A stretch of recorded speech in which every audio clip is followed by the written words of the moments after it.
ตื่นนอนตื่นขึ้นมาอยากเข้าแล้วบัดนี้นี่อย่างนี้ยังเนี่ยมันต้นล้างมือเด็ดตัว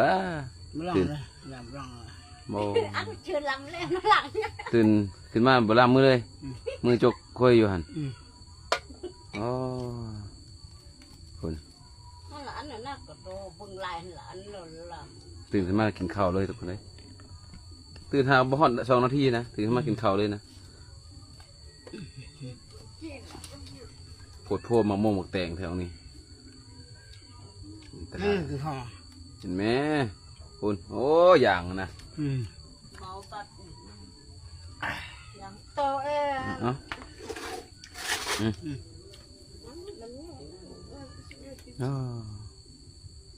อยู่สนุกสุขสบายขนาดนะตื่นขึ้นมากินข้าวเลยของแท้บ่มีแท้ใช่ไหมเลยทุกคนเลยข้าวก็ง่ายๆเนี่ยผักยอดมะฮุ่งกับมะมี่จบ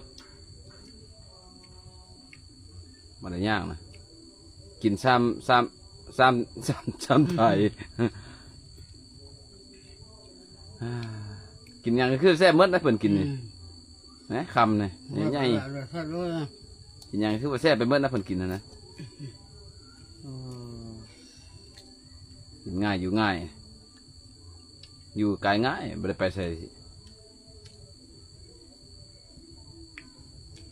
กินแบบสบายๆนะมีกับอิ่ม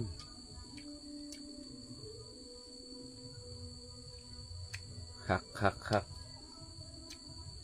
ากันเนี่ยหากันยองตัวแล้วของแท้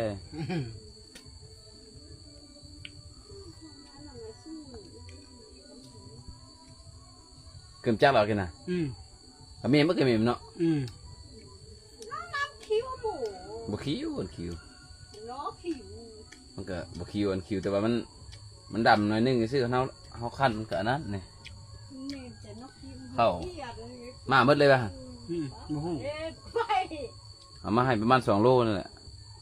เข้าค่อยมันบ่งามปานใดมันดำอยู่แต่มันอ่อนเขาเอาตอนอ่อนดิเอาตอนเฝ้าเอานะเอาก้อนหมู่บ่ให้ค่อยเอาก้อนหมู่นะเฝ้าเอาพูดเฝ้าเฮ็ดเวียกอื่นได้เข้าเท่าไรหนึ่ง8 เป๋าเข้า8 เป๋าพอเท่าเอามาให้อีก4-5 เป๋าตอนนี้ยังอยู่4 เป๋ากินบ่หมดฮอดข้าวใหม่พุ่นละ